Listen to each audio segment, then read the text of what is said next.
Hello दोस्तों, अब हम शुरू करने जा रहे हैं एनसीईआरटी का जूस वाली सीरीज का पार्ट 12। जैसा कि आपको पता है, ये जो सीरीज है सुपर फास्ट सीरीज है। इसमें मैं पूरे चैप्टर का एक ही पेज में पूरा निचोड़ निकाल के रख देता हूं, जिससे आप कम समय में ज़्यादा चीज़ों को रिवाइज कर पाएँ। ठीक है, तो यहाँ पर हम शुरू करने जा रहे हैं अमीन्स चैप्टर 13 क्लास 12 केमिस्ट्री। ठीक है, तो सबसे पहले हम देखेंगे प्रिपरेशन कि जो हमारी अमीन है उसको हम आखिरकार बनाते कैसे हैं। तो ये क्या हमारा नाइट्रो कंपाउंड, इसको हम क्या बोलते हैं, बेंजीन के ऊपर यदि NO2 है इसको हम क्या बोलते हैं, नाइट्रोबेंजीन।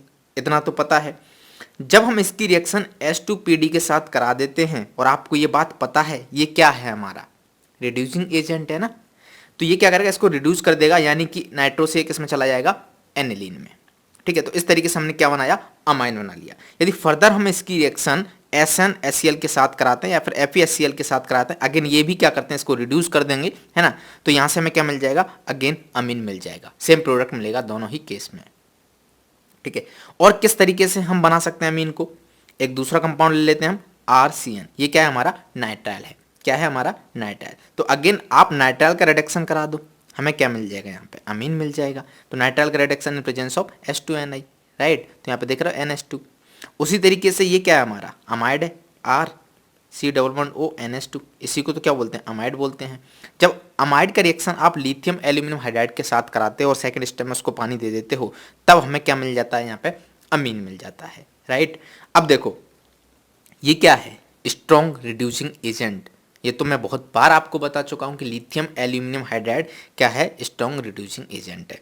तो ये इसको क्या कर देगा, रिड्यूस कर देगा। तो R रहेगा यहाँ पर, और ये जो कार्बन वाला है इसकी जगह क्या आ जाएगा, CH2, बाकी NH2 तो यहाँ पे था ही पहले से। सिंपल था, समझ में आ गया। उसके बाद NH3 के रिएक्शन जब RX के साथ कराते हो, ठीक है, तो ये क्या करता है, इस पे लोन पेयर होते हैं, यहाँ पर अटैक कर देता है और इस X को बाहर निकाल देता है। तो यहाँ पे ये क्या बनेगा, जब R इधर आएगा तो R NH3 प्लस, क्योंकि R के 4 बॉन्ड हो रहे हैं, तो X तो यहाँ से निकला था, तो ये X माइनस के फॉर्म में आ गया। अब देखो ये जो प्रोसेस है NH3 का इस पर अटैक करना, इस बॉन्ड को तोड़ना, है ना, इसको हम क्या बोलते हैं, अमोनोलाइसिस। क्या बोलते हैं, अमोनोलाइसिस। तो इस तरीके से भी क्या कर सकते हैं, हम अमीन को बना सकते हैं। और क्या तरीका है, सबसे famous reaction Hofmann bromamide degradation reaction. ये क्या होती है, इसका क्या रिएजेंट होता है, क्या प्रोडक्ट बनता है, ये आपको पता ही होना चाहिए। ये अगेन क्या है, अमाइड है। और जब हम अमाइड की रिएक्शन Br2NOH के साथ कराते हैं, यहाँ पर कोई और भी बेस ले सकते हो, तो क्या करता है, ये इस C डबल बॉन्ड को यहाँ से गायब कर देता है और डायरेक्टली हमें RNH2 मिल जाता है। इस रिएक्शन का हम तब ज़्यादा यूज करते हैं जब हमें नंबर ऑफ कार्बन्स क्या करने हों, घटाने हों। यहाँ पर कितना, एक कार्बन कम हो रहा है या नहीं हो रहा है। ठीक है, तो इस तरीके से भी हम क्या कर सकते हैं, अमीन को बना सकते हैं। नेक्स्ट रिएक्शन, ये जो रिएक्शन दिखाई दे रही है इसको हम बोलते हैं गैब्रियल थैलेमाइड सिंथेसिस। इसका जो यूज है हम किसके लिए करते हैं, 1 डिग्री अमाइन को बनाने के लिए करते हैं। अब देखो ये इतना बड़ा कंपाउंड दिख रहा है थैलेमाइड, जब इसकी रिएक्शन हम KOH के साथ कराते हैं तो कुछ इस तरीके से सॉल्ट बनता है, यहाँ पर H प्लस दे देता है। ठीक है, तो ये सॉल्ट बन गया। जब इसकी रिएक्शन RX के साथ कराते हो तो यहाँ K की जगह क्या जाता है, R आ जाता है। फर्दर इसकी रिएक्शन आप NOH के साथ कराते हो, उसमें बेस डाल देते हो।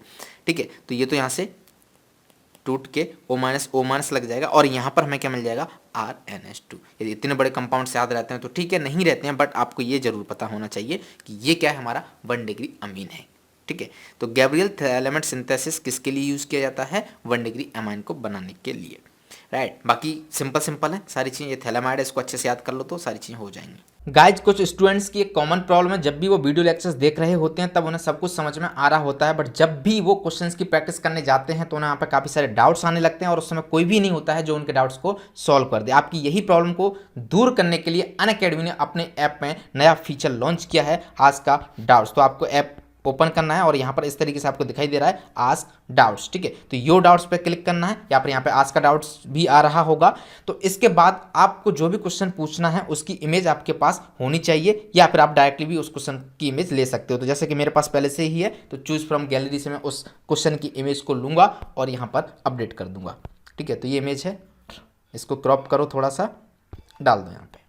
ठीक है, अब आपसे ये पूछेगा कि ये जो क्वेश्चन है वो कौन से सब्जेक्ट का है, केमिस्ट्री, फिजिक्स, मैथ्स। तो मैं यहाँ पर केमिस्ट्री ये क्वेश्चन केमिस्ट्री का, तो मैंने वहाँ पे केमिस्ट्री डाल दिया और कुछ ही समय में ये आपको इसका वीडियो सॉल्यूशन दे देगा। ठीक है, तो हम थोड़ा सा वेट करते हैं। तो अब आपके सामने आ चुका है इसका सॉल्यूशन। व्यू सॉल्यूशन पर क्लिक कीजिएगा, इसका वीडियो सॉल्यूशन यहाँ पर जो वीडियो है इसका शुरू हो जाएगा। ठीक है, अब कुछ स्टूडेंट्स जो अनअकैडमी पर नए हैं उनसे यहाँ पर एक कोड पूछा जाएगा, उसी कोड से आप ये डाउट्स पूछ पाएंगे, स्पेशल क्लासेस वगैरह भी फ्री में देख पाएंगे।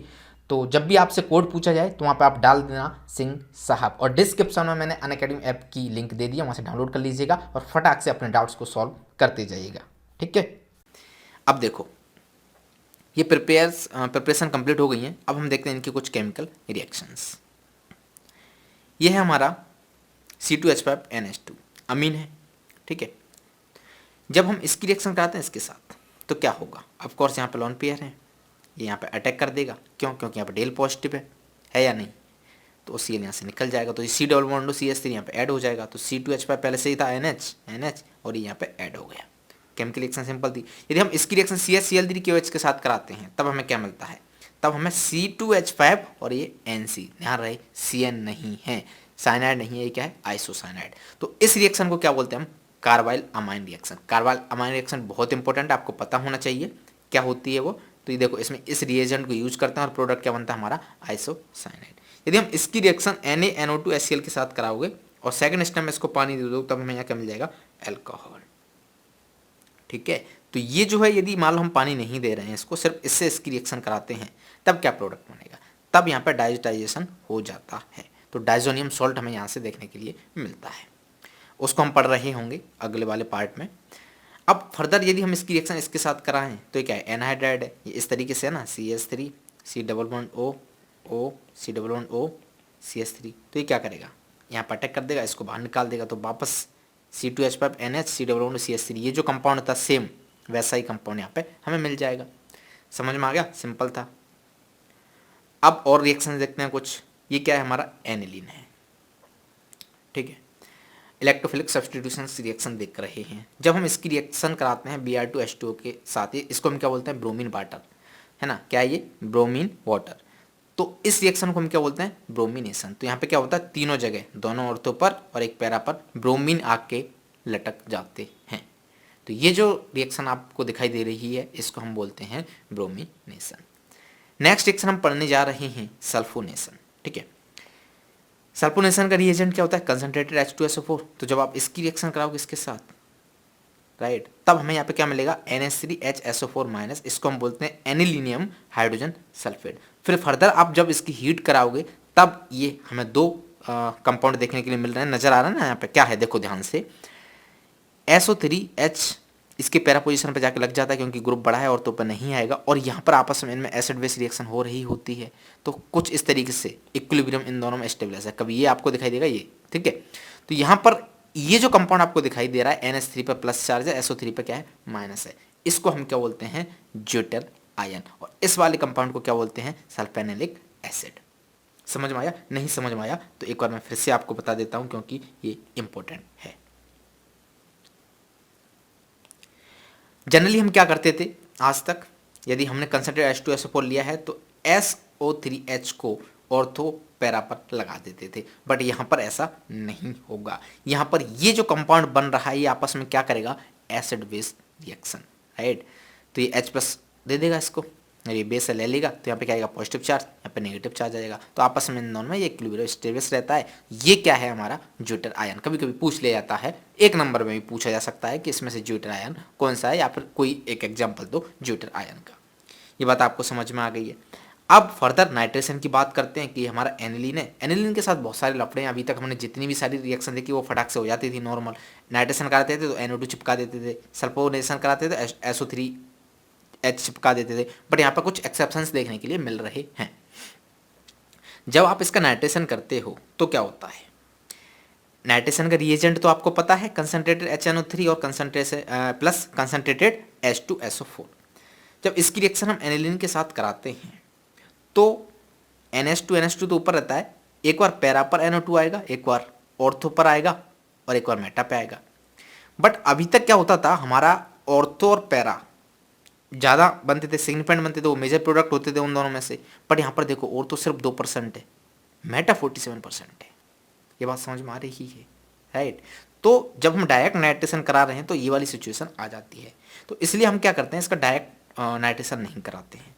हम क्या करते हैं, पहले इसकी रिएक्शन किसके साथ कराते हैं, एक एनाइडाइड इन प्रेजेंस ऑफ पायरिडीन, तब हमें यहाँ पे क्या मिलता है, NaCO मिलता है। ठीक है, देखो ध्यान से। फिर इसका हम क्या कराते हैं, नाइट्रेशन करा देते हैं। इस केस में क्या होता है, ये जो है ना इलेक्ट्रॉन अपनी तरफ ले लेता है। NH2 क्या था, इलेक्ट्रॉन डोनेटिंग ग्रुप, ये क्या है, इलेक्ट्रॉन विड्रॉइंग ग्रुप। इलेक्ट्रॉन ये अपनी तरफ खींचेगा रिंग से और ये अपनी तरफ देगा, है ना। तो जब ये अपनी तरफ खींच लेता है तो उससे क्या होगा, मेटा पर अटैक नहीं होगा। ठीक है, जब मेटा पर अटैक नहीं होगा तो अटैक कहाँ पे होगा, पैरा या ऑर्थो पर। तो इसलिए हमें पैरा पे क्या मिल जाता है, NO2।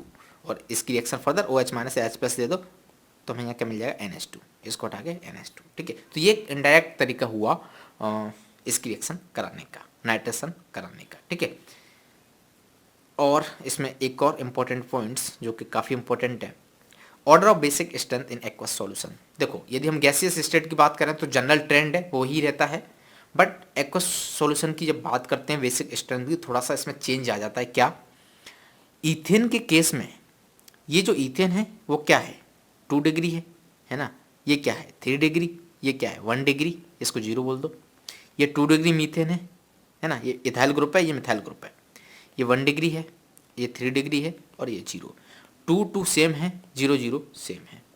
तो जब हम इथेन की बात कर रहे हैं, है ना, इथेनमाइन की, तब इसका जो ऑर्डर आता है वो क्या आता है, 23-10 बेसिक स्ट्रेंथ का ऑर्डर।